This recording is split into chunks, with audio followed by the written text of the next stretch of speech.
vegetables, meat, and bread. Items that most of us take for granted. For Miss Candace Chapple and her 4 children, they are literally miles away. Candace Chapple lives at Youngblood Road, just south of Milledgeville, an area that is classified by the US Department of Agriculture as an urban food desert. A place where at least 20% of the households are under the poverty line, and where the nearest grocery store is further than a mile away for at least a third of the population. A place where there is low access to healthy and affordable food. For Candace Chapple, no job and no money means that she has to do without one of the most important things in America, a car. Well, the coping with it is just aggravating. You always have to call somebody, and then you never know their schedule and what they've planned for the day, and kind of just working around everybody else's schedule to get the things that you need done, and it's just aggravating. According to the USDA, 388 households south of Milledgeville do not have access to a car and are further than half a mile away from any grocery store. People are therefore forced to rely on family and friends to get what they need. It kind of just makes me wishy-washy, like sometimes I don't want to call them, kind of got a little bit too much pride, but then, you have to think about your kids, it's whether you or them, they need things, so I watch my pride aside, whatever. I just call, whether they say yes or no, it's worth the try, but like, sometimes I don't want to be bothered with people because they get on my nerves. Sometimes I want to be bothered with my mom. She got on my nerves too. Well, sometimes once a week, whenever she need to go somewhere, because sometimes, she have to go get the baby milk and stuff like that, and so I have to take her there, and then like maybe once a month sometimes she go and get her grocery at Walmart and stuff like that. So I have to go and load them all up, the children and her, and I take her wherever she need to go,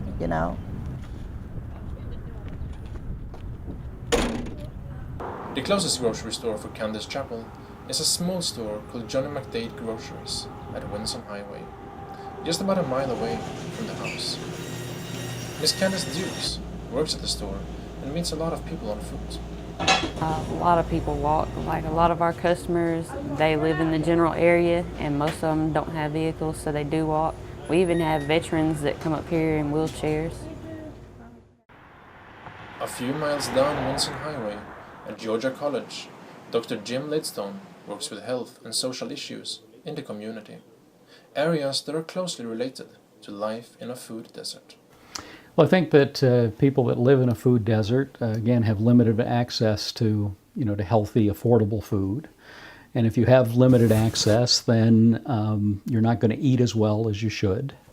If you live in a neighborhood that, typically neighborhoods that are food deserts are also neighborhoods that have issues related to crime and safety. And so if you live in that kind of a neighborhood, you're not as likely to get out and walk or ride a bike or have your kids go out and play, things like that. So that combination of lack of access to opportunities to be physically active and a lack of access to healthy food, really makes you at risk for chronic disease. Out of the refrigerator.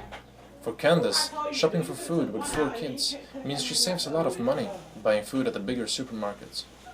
But supermarkets are far away and public transportation does not exist. They had something local that didn't cost as much as a cab, to go here and there, and something bigger, for the ones that have excess kids, that would be nice or whatever. So. However, it wasn't always like this. Well, it actually, I did purchase that vehicle, but the vehicle needs a transmission. So therefore, we're not, I don't have enough money to get the transmission fixed right now.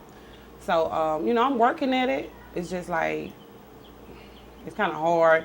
Being that we have to pay all the bills here. I have to pay the rent, the gas, the water, the light bill, then the internet. So it's so many bills in one phone. So I can't put nothing back to work towards the car because I try to struggle to get these bills paid. So And I'm not working, so I do hair here. So just, you know, do a little bit of odds and ends, do a little babysitting, little different things. Make ends meet. Yet 8 months without a vehicle, Candace still remains hopeful. Like, I would never give up the faith or the hope that, you know, things will get better or whatever. And soon I'm gonna just start back trying to go to work, cause like I had recently had a baby and she's 5 months now, so I think it's right to go ahead and get back in the work field. Just let her go to daycare, you know, pray for the best, you know. But I'm definitely gonna get back on my feet. As far as a ride, I'm not staying here that long. I'm just, you know, down and out right now. But I got hope that it'll get better.